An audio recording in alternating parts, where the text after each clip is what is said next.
15 मार्च 2026 Bihar civil code peon का पहला shift का ओरिजिनल प्रश्न है। वीडियो अच्छा लगे तो इस चैनल को सब्सक्राइब कर देना। पहला प्रश्न है, अंधेरे कमरे में कुछ भी नहीं दिखाई देता, इस वाक्य में सर्वनाम है तो कुछ सर्वनाम है।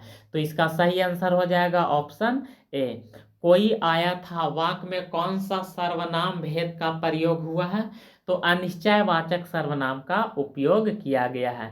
संदेह का विशेषण होगा संदिग्ध, तो इसका सही आंसर हो जाएगा ऑप्शन सी। इनमें से खेलना शब्द से बना विशेषण है खिलाड़ी।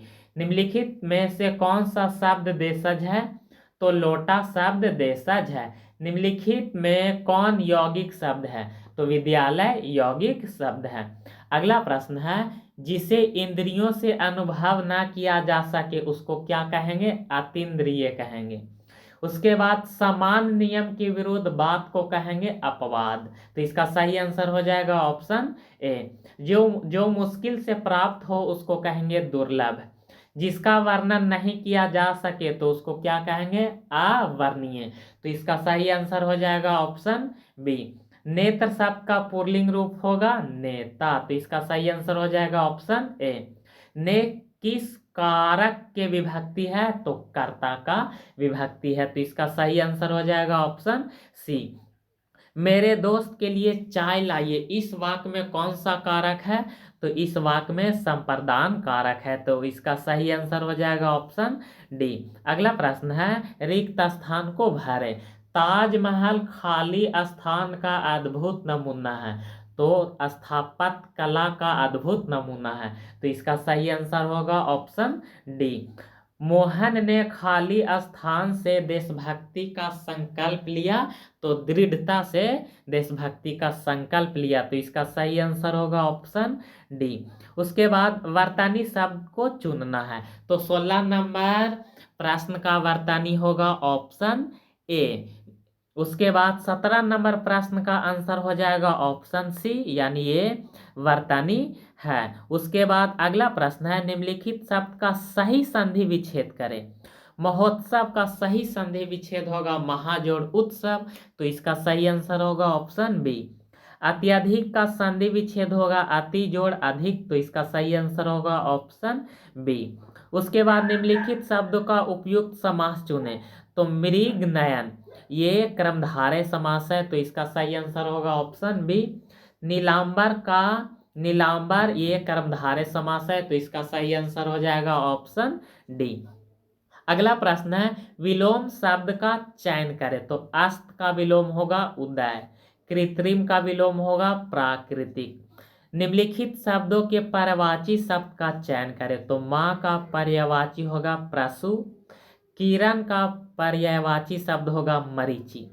अगला प्रश्न है, निम्नलिखित शब्दों में प्रयुक्त उपसर्ग का चयन करें, तो संकल्प का उपसर्ग होगा सम, अभ्यागत का उपसर्ग होगा अभी, तो इसका सही आंसर होगा ऑप्शन सी। निम्नलिखित शब्दों में प्रयुक्त प्रत्यय का चयन करें, आंशिक का प्रत्यय होगा इक, तो इसका सही आंसर होगा ऑप्शन सी। अंतिम का प्रत्यय होगा इम, तो इसका भी सही आंसर होगा ऑप्शन सी। अगला प्रश्न है, मुहावरा है, एक आंख न भाना, तो इसको क्या कहेंगे? इसको कहेंगे बिल्कुल अच्छा न लगना, तो इसका सही आंसर हो जाएगा ऑप्शन डी। अगला प्रश्न है, दिल पसीजना, तो दया आना, तो इसका सही आंसर होगा ऑप्शन ए। अगला प्रश्न है, प्रयागराज संज्ञा की दृष्टि से इका है, तो व्यक्तिवाचक संज्ञा है, तो इसका सही आंसर होगा ऑप्शन ए। इनमें से भाववाचक संज्ञा है कौन? तो अमीरी। अगला प्रश्न है, चुनना है, अशुद्ध भाग को चुनना है, तो 34 नंबर में अशुद्ध भाग है निरपराधी का, तो इसका सही आंसर होगा ऑप्शन ए। और 35 में अशुद्ध शब्द है क्या? तो आजन्म पर्यंत गरीब ही रहे, तो इसका सही आंसर होगा ऑप्शन बी। अब यहाँ से इंग्लिश का सवाल शुरू होता है, लेकिन इंग्लिश के प्रश्न को हम लास्ट में बताएंगे। यहाँ से गणित के सवाल बताते हैं, क्योंकि इंग्लिश में जानता होगा बिहार के लोग नीचे से टॉप मारता है, इसीलिए हम भी इंग्लिश वाला सवाल लास्ट में बताएंगे। अब यहाँ से गणित के प्रश्न शुरू होता है। गणित के पहला सवाल है, तीन संख्या का योग 98 है, यदि पहली और दूसरी संख्या का अनुपात 2:3 है तथा दूसरी एवं तीसरी संख्या का अनुपात 5:8 है, तो दूसरी संख्या क्या होगा। तो इसे हल करने पर दूसरी संख्या निकल कर आएगा 30। तो इसका सही आंसर होगा ऑप्शन ए। एक स्कूटर एवं एक मोपेड की कीमतों का अनुपात 9:5 है, यदि एक स्कूटर की कीमत एक मोपेड की कीमत से 4200 रुपया अधिक है, तो मोपेड का कीमत कितना होगा, 5250 रुपया होगा। तो इसका सही आंसर होगा ऑप्शन ए। अगला प्रश्न है, एक योग क्लास में 12 सदस्य थे, 2 सदस्य क्लास छोड़ दिया एवं 4 नए सदस्य शामिल हो गया। यदि सदस्यों की औसत उम्र 4 वर्ष घट गई एवं कुल उम्र 2 वर्ष घट गई, तो क्लास की नई औसत उम्र कितना होगा। तो इसका नई औसत उम्र होगा 23 वर्ष। तो इसका सही आंसर होगा ऑप्शन सी। शादी के समय एक औरत तथा उनके पति की औसत उम्र 23 वर्ष थी। 5 वर्ष बाद उनके पास 1 वर्ष का बच्चा है। अब सारे परिवार की औसत उम्र कितना होगा, तो 19 वर्ष होगा। तो इसका सही आंसर होगा ऑप्शन ए। कोई धन 8 वर्ष में साधारण ब्याज की किस दर से दुगना हो जाएगा, तो 12.5% इसका सही आंसर होगा।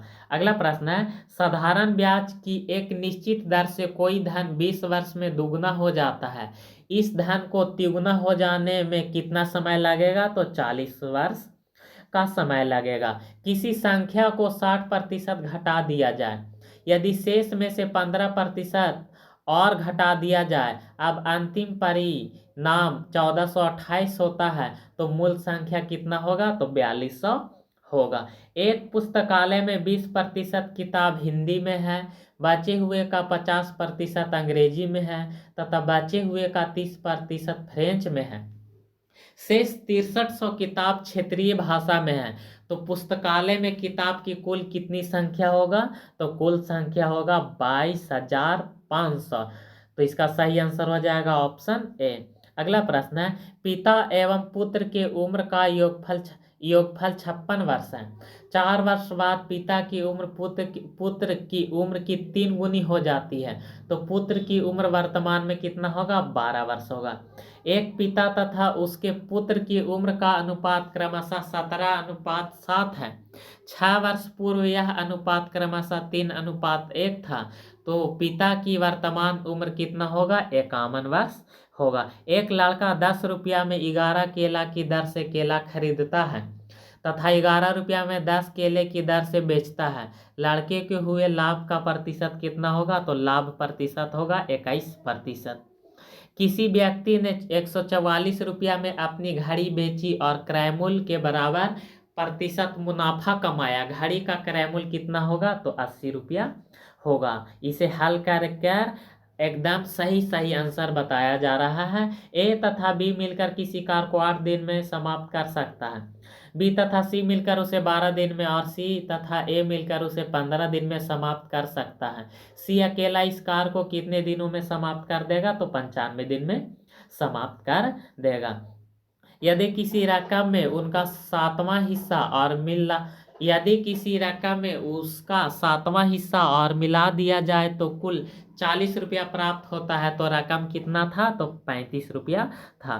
300 ग्राम चीनी के घोल में 40% चीनी है, इस घोल में कितना चीनी मिलाई जाए ताकि इसमें चीनी की मात्रा 50% हो जाएगा, तो 60 ग्राम। तो इसका सही आंसर हो जाएगा ऑप्शन ए। अगला प्रश्न है, चक्रवृद्धि ब्याज से कौन सी धनराशि 1 वर्ष के अंत में 650 रुपया तथा 2 वर्ष के अंत में 676 रुपया हो जाएगा, तो 625 इसका सही आंसर होगा। अगला प्रश्न है, चक्रवृद्धि ब्याज की दर से कोई रकम 2 वर्ष में 4,840 रुपया तथा 3 वर्ष में 5,324 रुपया हो जाता है। वार्षिक प्रतिशत ब्याज की दर की गणना करें, तो दर निकल कर आएगा 10%। उसके बाद x के पावर 4 प्लस 1/x के पावर 4 बराबर 322, तो x माइनस 1/x का मान निकल कर आएगा 4। अगला प्रश्न है ए 1 किलोमीटर दूरी दौड़कर 3 मिनट 10 सेकेंड में तय करता है। बी इसे 3 मिनट 20 सेकेंड में। ए बी को कितना दूरी से हराएगा? तो 50 मीटर की दूरी से हराएगा। उस वर्ग का क्षेत्रफल ज्ञात करें जिसके विकर्ण की लंबाई 6 मीटर है। तो उसका क्षेत्रफल निकल कर आएगा 18 वर्ग मीटर। तो इसका सही आंसर होगा ऑप्शन ए। यदि किसी संख्या का 40% 360 के बराबर है तो उस संख्या के 15% का 15% कितना होगा? तो 20.25 होगा। अगला प्रश्न है दो संख्या का महत्तम समावर्तक 11 तथा लघुत्तम समावर्तक 7700 है। यदि इनमें से एक संख्या 275 है तो दूसरा संख्या क्या होगा? दूसरा संख्या निकल कर आएगा 308। तो इसका सही आंसर होगा ऑप्शन डी। 1.27 के ऊपर है रैंक तो इसको हल करेंगे तो P बटा Q का मान निकल कर आएगा 127/100 जो कि ये पूरी तरह से गलत है। इसका सही आंसर होगा 14/11। तो इसका सही आंसर होगा ऑप्शन सी। ये जो बंदा है ना ये क्या किया है? पॉइंट को हटाकर नीचे दो जीरो चिपका कर ऑप्शन ए को टिक कर दिया है। ये पूरी तरह से गलत है क्योंकि इसके ऊपर रैंक दिया गया है। तो इसका सही आंसर हो जाएगा ऑप्शन सी 14/11। अगला प्रश्न है ये रूट में 3 है कितना? 4096। इसको क्यू से बाहर निकालेंगे यानी ये 16 का क्यू है। उसके बाद 75 का आंसर हो जाएगा। इसे जब हल करिएगा तो इसका आंसर हो जाएगा ऑप्शन सी। इसका सही आंसर होगा सी यानी ऑप्शन सी 10 इसका सही आंसर होगा। अगला प्रश्न है 20 मीटर लंबे 12 मीटर चौड़े फर्श पर दरी बिछाने के लिए कितने मीटर दरी चाहिए होगी? यदि दरी की चौड़ाई 75 सेंटीमीटर हो तो दरी की आवश्यकता होगा 320 मीटर। तो इसका सही आंसर हो जाएगा ऑप्शन डी। अगला प्रश्न है एक आयताकार हौज की आंतरिक माप 37.1/3 मीटर गुना 12 मीटर गुना 8 मीटर है यानी लंबाई चौड़ाई ऊंचाई तीनों दे दिया है। इनमें पानी भरा हुआ है। यदि 1 घन मीटर पानी का वजन 1000 किलोग्राम हो तो हौज में कुल पानी का वजन कितना होगा? तो इसको हल करने पर इसका सही आंसर निकल कर आएगा ऑप्शन सी। अगला प्रश्न है ममता के पास 1000 रुपया तथा 50 रुपया के कुल 85 नोट है जिसकी कुल मूल्य 5000 रुपया है। इनमें से 50 रुपया के नोट की संख्या कितना होगा? तो नोटों की संख्या 70 होगा। किसी भिन्न के अंश और हर में क्रमशः 1 जोड़ने पर उसका मान 3/4 हो जाता है और क्रमशः 1 घटाने पर 1/3 हो जाता है। तो भिन्न का अंश क्या होगा? तो भिन्न का अंश का मान निकल कर आएगा 2। रमन अपने घर से पास के एक शहर में कार द्वारा 50 किलोमीटर प्रति घंटा की गति से गया तथा 45 किलोमीटर प्रति घंटा की गति से वापस आया। वापस आने में यदि उसे 1 घंटा अधिक लगा हो तो रमन के घर से उस शहर की दूरी कितना होगा? तो 450 किलोमीटर दूरी होगा। उसके बाद यहाँ से इंग्लिश के प्रश्न शुरू हो जाता है। अब जरा ध्यान से सुनेगा। 1-2 और गणित का सवाल है। दूध और पानी के एक मिश्रण में 60% दूध तथा शेष पानी है।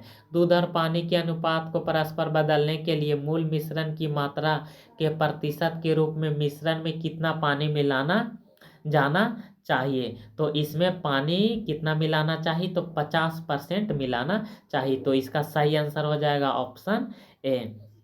अगला प्रश्न है यदि किसी वस्तु के क्रयमूल तथा विक्रयमूल का अनुपात 10:11 है तो लाभ प्रतिशत कितना होगा? तो लाभ प्रतिशत 10% होगा। तो इसका सही आंसर हो जाएगा ऑप्शन बी। ये जो सवाल है 83 नंबर इसका आंसर ऊपर है ऑप्शन ए 50%। इसमें समस्या नहीं होना चाहिए।